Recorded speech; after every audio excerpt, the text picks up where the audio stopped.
ఒక సాంప్రదాయంగా ఉంది.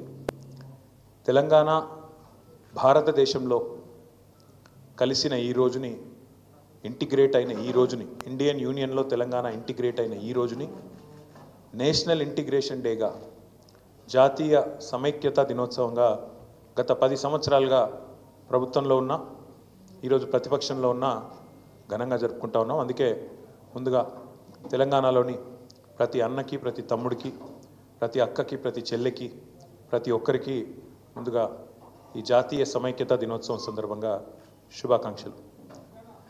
ఇవాళ చరిత్ర తెలియని చాలామంది ఈ సెప్టెంబర్ 17ను వక్రీకరించి రకరకాలుగా వారి రాజకీయ ప్రయోజనాల కోసం పాకులాడుతున్నప్పటికీ తెలంగాణలో ఎప్పుడైనా గంగా జమున తెహజీబ్ ఉండాలే, తప్పకుండా ఇక్కడ కులాలకు మతాలకు అతీతంగా తెలంగాణ బిడ్డలు ఎప్పటికీ ఒకటిగా ఉండాలని అభిలషించే పార్టీగా, అభిలషించే నాయకుడిగా, కోరుకునే నాయకుడిగా కేసీఆర్ గారి నాయకత్వంలో గత 10 సంవత్సరాల పాటు తెలంగాణలో ఎక్కడ ఒక చిన్న నొక్కుబడకుండా బ్రహ్మాండంగా శాంతి భద్రతలను కాపాడుకోగలిగినాం.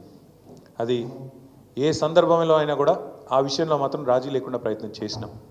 అందుకే ఇవాళ ఇప్పుడున్న ముఖ్యమంత్రి గారికి, రేవంత్ రెడ్డికి ఒకటే మాట చెప్పేది, మీరు మాట్లాడే మాటలు, నిన్న కూడా మీరు చేసిన వ్యాఖ్యలు, సందర్భం లేకుండా మాట్లాడిన పనికిమాలిన మాటలు ఏవైతున్నాయో వాటిని తెలంగాణ సమాజం మొత్తం కూడా అసహించుకుంటా ఉన్నది. నోరు ఉంది కదా, నోరు ఉన్నది కాబట్టి ఏదో ఒకటి చేసి కేసీఆర్ గారిని దూషించడమే ఒక పనిగా పెట్టుకొని మీరు గత 9 నెలలు టైంపాస్ చేసుకుంటూ కాలం నెట్టుకొస్తున్న విషయాన్ని కూడా ప్రజలు గమనిస్తూ ఉన్నారు. చేతనైతే మీరు ఇచ్చిన వాగ్దానాలు అమలు చేయండి. 420 అడ్డగోలు హామీలు ఏదైతే ఇచ్చినారో అమలు చేయండి. చేతనైతే మేము ఇచ్చినట్టు కరెంటు సరిగ్గా అందించండి. చేతనైతే మేము చేసినట్టు వ్యవసాయ విస్తరణలో భాగంగా, వ్యవసాయ స్థిరీకరణలో భాగంగా రైతు బంధు ఇవ్వండి. కేసీఆర్ 10,000 ఇస్తున్నాడు, నేను 15,000 ఇస్తా అని డైలాగులు కొట్టడం కాదు, చేసి చూపెట్టండి. ఇంకా 14 రోజులు మిగిలింది. ఈ వానాకాలంలో 14 రోజులు మాత్రమే మిగిలింది ఈ పంటకి. మరి ఇప్పటికైనా చేతనైతే దమ్ముంటే రైతు భరోసా అయ్యి ఇచ్చిన మాట నిలుపుకో. 15,000 రూపాయల చొప్పున ప్రతి ఎకరానికి ఇస్తా అని చెప్పినావు, ఇచ్చి చూపెట్టు. చేతనైతే మా ఆడబిడ్డలకు ఇచ్చిన హామీ 2,500 రూపాయలు నెలకి ఇస్తానన్నావు, ఇచ్చి చూపెట్టు. చేతనైతే మా పెద్ద మనుషులకు హామీ ఇచ్చినావు, 2,000 పెన్షన్ కాదు 4,000 ఇస్తా. కేసీఆర్ అవ్వకో తాతకో ఇస్తున్నాడు, నేను ఇద్దరికి ఇస్తా. ప్రభుత్వ ఉద్యోగుల తల్లిదండ్రులకు కూడా ఇస్తా పెన్షన్ అని చెప్పినావు కదా, చేతనైతే చేసి చూపెట్టు. మా తమ్ముళ్ళు, మా చెల్లెలు ఎదురు చూస్తూ ఉన్నారు. 2 లక్షల ఉద్యోగాలు మొదటి సంవత్సరంలో ఇస్తానని చెప్పిన అశోక్ నగర్కి పోయి అక్కడ డైలాగులు కొడుతూ, పోజులు కొడుతూ రాహుల్ గాంధీ, రేవంత్ రెడ్డి ఇద్దరు చెప్పిన మాట ఎప్పుడు మరి 9 నెలలు అయింది, 10వ నెలలో పడ్డది. సంవత్సరం లోపల 2 లక్షల ఉద్యోగాలు అన్నారు, ఇప్పటి వరకు ఒక్క ఉద్యోగం ఇవ్వలేదు అని ఎదురు చూస్తున్న మా తమ్ముళ్లకు, మా చెల్లెళ్లకు చేతనైతే నోటిఫికేషన్లు ఇచ్చి పరిపాలనలో నీ సత్తా అయిందో చూపెట్టు. హైదరాబాద్ అతలాకుతలం అవుతున్నది. ఒకవైపు పత్రికలు రాస్తా ఉన్నాయి. ఆంధ్రజ్యోతి పత్రిక రాసింది మొన్న 28 రోజుల్లో 30 మర్డర్లు అని. ఈనాడు పత్రిక రాసింది ఈ నగరానికి ఏమైంది అని. చేతనైతే తెలివి ఉంటే హోంమంత్రి శాంతి భద్రతలను అదుపులోకి తీసుకొని రా. ఇవాళ ఆంధ్రజ్యోతి పత్రిక రాసింది, అవకాశం ఉంటే చూసుకో. పోలీస్ బండ్లల్లో కనీసం డీజిల్ పోస్తలేరని రాస్తున్నారు. గోదావరి కన్లో పోలీస్ బండ్లలో డీజిల్ పోయకపోతే బండ్లు పక్కకు పెట్టినారు. పెట్రోల్ బంకులో మేము పోయాం బిల్లు లేకపోతే 9 నెలల నుంచి అని వాళ్ళు నిరసన వ్యక్తం చేస్తూ ఉన్నారు. ఇంకోవైపు పాఠశాలల్లో చాక్ పీసులు లేవు. చాక్ పీసులు కొనేందుకు అవకాశం లేక పాఠశాలల్లో ఉపాధ్యాయులు, పాఠశాలల్లో అక్కడ ఉండే పిల్లలు బాధపడుతూ ఉన్నారు. మరొక వైపు గ్రామాలలో సర్పంచులు బాధపడుతూ ఉన్నారు. మాజీ సర్పంచులు, మాకు రావాల్సిన బిల్లులు సంవత్సర కాలంగా పెండింగ్లో ఉన్నాయి, వెంటనే ఇవ్వండి కొత్త సర్పంచులు వచ్చే లోపల అని వాళ్ళు బాధపడుతూ ఉన్నారు.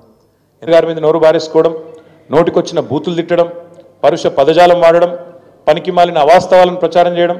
నిన్న ఈయన మాట్లాడుతుంటే అందరూ నవ్వుకుంటూ ఉన్నారు. ఫస్ట్ ఆఫ్ ఆల్ తెలంగాణ తల్లి, అందరికీ తల్లి లాంటి తెలంగాణ తల్లిని అక్కడ పెట్టుకుందాం. కొత్త సెక్రటేరియట్ డాక్టర్ బాబాసాహెబ్ అంబేద్కర్ గారి పేరు మీద పెట్టుకున్న సెక్రటేరియట్, అక్కడ తెలంగాణ తల్లిని పెడదాం అందరి తల్లిని అంటే, లేదు నేను రాహుల్ గాంధీ వాళ్ళ నాయననే పెడతా అని చెప్పి రాహుల్ గాంధీ గారి తండ్రి గారి ఫోటో తెచ్చి అక్కడ పెట్టినావు, తండ్రి గారి విగ్రహం తెచ్చి అక్కడ పెట్టినావు. పెట్టడమే కాకుండా ఢిల్లీ మెప్పు కోసం ఇన్ని రోజులు బూతులు తిట్టిండు కదా. సోనియా గాంధీ గారిని బలిదేవత అని, రాహుల్ గాంధీ గారిని ముద్దపప్పు అని, నానా బూతులు ఏవైతే గతంలో తిట్టినావో వాటిని కవర్ చేసుకోవడానికి ఈరోజు చాలా కష్టపడి వాళ్ళ ప్రాపకం కోసం నేను చెప్తున్నాడు. ఏం చెప్తున్నాడు? రాజీవ్ గాంధీ గారు కంప్యూటర్ కనిపెట్టిండట. ఇక నీకు ఎంత తెలివి ఉందో దీన్ని బట్ట చెప్పొచ్చు. అయ్యా రేవంత్ రెడ్డి గారు, నీకు తెలియదు, దరిద్రం ఏంటంటే నీకు తెలియదన్న విషయం కూడా తెలియదు. నీకు ఎవడు చెప్తే ఇనవు. కంప్యూటర్ కనిపెట్టింది రాజీవ్ గాంధీ కాదు నాయన, చార్లెస్ బ్యాబేజ్ అన్నట్టు ఆయన. పాపం ఆయన కనిపెట్టిండు. ఆయన బాధపడుతున్నాడు, ఎక్కడున్నాడు కానీ ఆయన ఆత్మ అది బాధపడతా ఉన్నది. రాజీవ్ గాంధీ గారు భారతదేశానికి కంప్యూటర్ పరిచయం చేసినట్టాడు. రాజీవ్ గాంధీ గారు కంప్యూటర్ పరిచయం చేయలేదు భారతదేశానికి. 1955లోనే టాటా గ్రూప్ వాళ్ళు బొంబాయిలో మొట్టమొదటి కంప్యూటర్ను వాళ్ళు తీసుకొచ్చినారు. ఇది నీకు తెలియదు. ఆ రోజు రాజీవ్ గాంధీ గారికి 10 ఏళ్ళో 12 ఏళ్ళలో. ఇది నీ తెలివి, ఇది నీకున్న పరిజ్ఞానం. ఇక దాంతోపాటు మీకు తెలుసు ఈ రాష్ట్రంలో పరిస్థితి ఎట్లా ఉంది అంటే, ఒకవైపు చికెన్ గున్యాలు, విష జ్వరాలు, మరొక వైపు ఈ డెంగ్యూలు, పారిశుద్ధ్యం పడకేసింది. పట్టణ ప్రగతి లేదు, పల్లె ప్రగతి లేదు, కనీసం పల్లెల్లో పిచికారి కొట్టించే పరిస్థితి లేదు నీ ప్రభుత్వానికి. స్కూళ్ళలోనేమో చాక్ పీసులకు పైసలు లేవు, పల్లెల్లోనేమో పిచికారి కొట్టించేందుకు పైసలు లేవు, సర్పంచుల బిల్లులు ఇవ్వవు, ఆఖరికి పోలీసుల బండ్లల్లో మరి మమ్మల్ని అరెస్ట్ చేసి వాళ్ళని కొట్టబోయేటోళ్ళకి వాళ్ళకు కూడా మరి కనీసం వాళ్ళ బండ్లలో డీజిల్ పోసే ముఖం లేదు. దాంతోపాటు హోంగార్డులకు కూడా జీతాలు ఇచ్చే పరిస్థితి లేదు. చెప్తూ పోతే ఒకటి రెండు కాదు, రాష్ట్రంలో ఒకవైపు హెల్త్ ఎమర్జెన్సీ పెట్టే పరిస్థితి ఉన్నది. అంత దారుణమైన పరిస్థితులు వాళ్ళ పిల్లలు ఎక్కడ చూసినా ప్రతి ఇంట్లో జ్వరాలతో అతలాకుతలమవుతున్నారు. ఇవన్నీ ఒకవైపు ఉంటే పాలనను పక్కన పెట్టి కేవలం కేసీఆర్ను బీఆర్ఎస్ పార్టీని తెల్లారి లేస్తే తిట్టడమే ఒక పనిగా పెట్టుకొని ఒక పనికిమాలిన పాలన నడుపుతున్న రేవంత్ రెడ్డి గారికి ఇవాళ ప్రజాపాలనా దినోత్సవం జరుపుతూ ఉన్నాడు. అందుకే ఇవన్నీ చెప్తా ఉన్నాడు. ఈ సెప్టెంబర్ 17ను ప్రజాపాలనా దినోత్సవం అంటున్నాడు. ఈ రాష్ట్రంలో ఇంతవరకు పాలన అనేదే లేదు, ఆలన లేదు, పాలన లేదు. గురుకులాల్లో పిల్లలు అవస్థలు పడతా ఉన్నారు విషాహారం తింటూ. గురుకులాల్లో పిల్లల మీద అఘాయిత్యాలు జరుగుతూ ఉన్నాయి. గురుకుల టీచర్లను 2500 మందిని తీసి పక్కన పెట్టేసినారు సడన్గా ఆకస్మికంగా. ఇట్లాంటి పరిస్థితి ఉంటే ప్రజాపాలన పేట డైవర్షన్ గేమ్లు ఆడుతున్న రేవంత్ రెడ్డి గారు పరిపాలన మీద దృష్టి పెట్టు, పరిపాలన చెయ్యి, ప్రజలకిచ్చిన హామీలు నెరవేర్చు.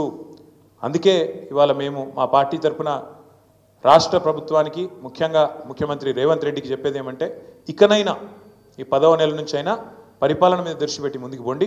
తప్పకుండా ప్రధాన ప్రతిపక్షంగా మేము ఎప్పటికప్పుడు ప్రజా సమస్యల్ని మీ దృష్టికి తీసుకొస్తూనే ఉంటాం, మిమ్మల్ని ఎండగడుతూనే ఉంటాం.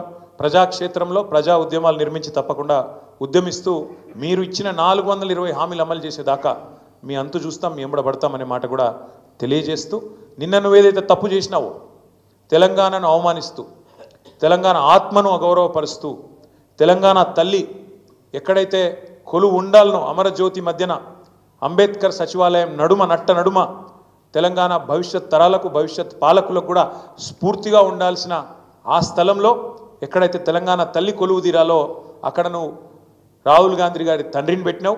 తప్పకుండా మళ్ళీ చెప్తా ఉన్నా, సకల మర్యాదలతో మేము మళ్ళీ ప్రభుత్వంలోకి వచ్చిన మరుక్షణమే సకల మర్యాదలతో ఆ విగ్రహాన్ని అక్కడి నుంచి తిరిగి నీ గాంధీ భవన్కు పంపిస్తాం. అంతగానం ప్రేమ ఉంటే జూబ్లీహిల్స్లో నీ ఇంట్లో పెట్టుకో, లేదా ఇంకో కాడ పెట్టుకో, కానీ అక్కడ మాత్రం ఖచ్చితంగా తెలంగాణ తల్లి ఉంటుంది. ఇది జరిగి తీరుతుంది, రాసి పెట్టుకోమని చెప్పి కూడా ఈ నిమజ్జనం రోజు చెబుతూ, తప్పకుండా రాష్ట్రంలో గణేష్ పండుగ జరుపుకుంటున్న మా సోదరులకు, సోదరిమణులకు, ఈ వినాయక నిమజ్జనానికి సహకరిస్తున్న రాష్ట్ర ప్రభుత్వ యంత్రాంగానికి, మా తమ్ముళ్లకు, మా చెల్లెలకు ఎవరైతే గణేష్ నిమజ్జనానికి ఘనంగా ఊరేగింపుగా గణపతి బప్ప మోరియా అంటూ ముందుకు పోతున్నారో వారందరికీ కూడా శుభాకాంక్షలు తెలియజేస్తూ, చివరగా ఈరోజు మా విద్యార్థి నాయకులను కూడా ఎక్కడికక్కడ అరెస్ట్ చేసినారు. ఏమన్నాం మేము? రేవంత్ రెడ్డి చేసిన తప్పుకి, రేవంత్ రెడ్డి చేసిన ద్రోహానికి ఎక్కడికక్కడ తెలంగాణ తల్లి విగ్రహానికి లేదా తెలంగాణ తల్లి పటానికి పాలాభిషేకం చేయమని చెప్పినాం. ఆ కార్యక్రమానికి పోతుంటే ఇలా ఉస్మానియాలో అరెస్టులు, ఇలా రాష్ట్ర వ్యాప్తంగా మొత్తం అన్ని నియోజకవర్గాల్లో మా విద్యార్థి నాయకులను అరెస్ట్ చేస్తూ ఉన్నారు. పోలీసులు వెంటనే ఈ అత్యుత్సాహాన్ని మానుకొని వెంటనే వారందరినీ కూడా విడుదల చేయాలని చెప్పి శాంతియుతంగా ప్రజాస్వామ్య పద్ధతుల్లో నిరసన చెప్తున్న వాళ్ళ మీద ఈ రకమైన దాడి మంచిది కాదనే విషయాన్ని కూడా వారికి గుర్తు చేస్తూ ధన్యవాదాలు, నమస్కారం.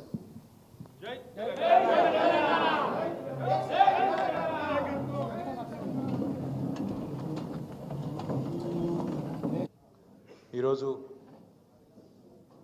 తెలంగాణ రాష్ట్రానికి, ఆనాటి హైదరాబాద్ రాష్ట్రానికి, హైదరాబాద్ సంస్థానానికి